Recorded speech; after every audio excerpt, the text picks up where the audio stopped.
It is the question burning up Great Britain these days. Will Prince William marry his longtime girlfriend, Kate Middleton, next year? Well, longtime royal watcher Katie Nicholl is the author of William and Harry, Behind the Palace Walls. And if anyone has the answer, she does. And she is here live in the studio with us. So nice to see you in person. It's lovely to be with you. We're usually speaking via satellite. I know, I'm right? outside Buckingham Palace and you're here. But for once, I'm actually really happy to be here now. It's been wonderful in New York. Thank you. So you have great access to the royal family and you have inside information about this secret pact, right? That Kate and William made back in 2007. What is the pact? Okay, well, this is something I talk about in the book, but you remember they broke up in 2007. They got back together and they went away for this holiday together to Des Roches in the Seychelles, and they basically made an agreement that they were going to spend the rest of their lives together. They'd had this breakup. Kate said, I need to know, am I the one? William said, yes, you are. We're going to be together. He said, you just got to wait. I've got to finish my military career and my training, and then I'm going to marry you. So she knew all the way back then, and they've kept this pact secret, but it's their understanding.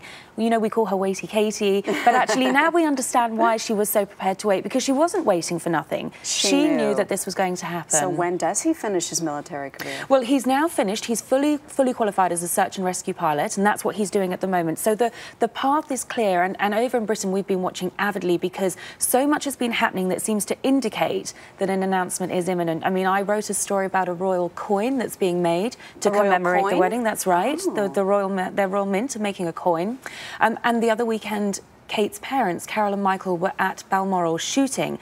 Really, really significant because, of course, the Prince of Wales would have had to have given his permission. So there are all these signs. And then I found out the weekend that Kate's having a wardrobe made for her. Now, you only really have a wardrobe made for you if you're about to become an official princess. So you're watching and you're thinking, all of the signs are here. This is going to happen. And didn't her mother put pressure on him? Because when they made that pact, they told her mother about it, and they said the wedding would be imminent. Well, here we are 3 years later. Well, isn't she saying, didn't you tell me 3 years ago you were going to marry my daughter? Well, they made the pact back in 2007, but actually what you're referring to is a conversation that Carol Middleton had with Prince William. This was last Christmas. And because of this pact, Carol was getting very worried and thinking, is this ever going to happen like the rest of us? Right.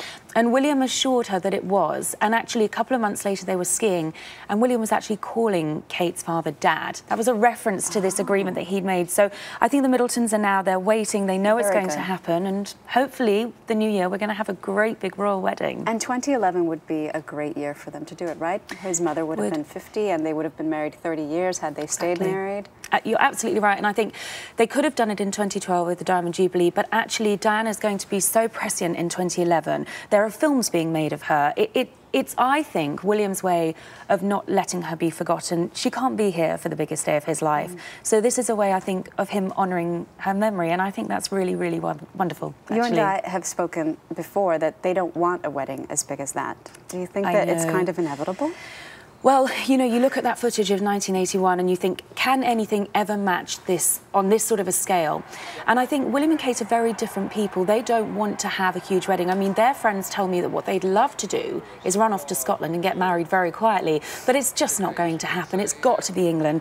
I think it'll be St George's Chapel at Windsor. And let's not forget that the Queen loves a royal wedding. She loves to throw a party, so it can't be a tiny runaway wedding. I'm sorry. Sorry, guys. Do you think that Kate Middleton could be the next Princess Diana? I think she could. You know, like Diana, we don't know very much about her, you know, and in this book, I really had to dig deep. Getting people to speak about her, I tell you, Maggie, it's hard, really, really hard. But actually, you realise that she's just a very normal girl, but she loves the same things as him. I mean, they have a real friendship. And I think she does have the potential to be like Diana. She's a style icon already, you know. She wears something and the frocks just fly off the shelves. So I think watch this space, and I think she could be just as big. What about baby brother Harry? We haven't spoken about him, and is he still with Chelsea Davy? Well, it's funny you should ask that because I have a little bit of an exclusive for you, but they are back in touch because, of course, they split up over the summer. She's gone back to South Africa. He's training at Middle Wallop in England. But he's planning on going over there over Christmas, I think, to Africa. So watch this space for a reconciliation. So maybe not a double wedding, but at least a reconciliation. Well, we could have a wedding and another engagement. Who knows? But I always said never rule these two out because they're great friends. And Harry has said, you know, he's deeply in love with Chelsea. And it's just at the moment they're continents apart. But let's see if they can make it work. Oh, wow. Katie Nicholl, thank you very much. Very interesting, and we will definitely check out the book. I hope you enjoy it. Thank you.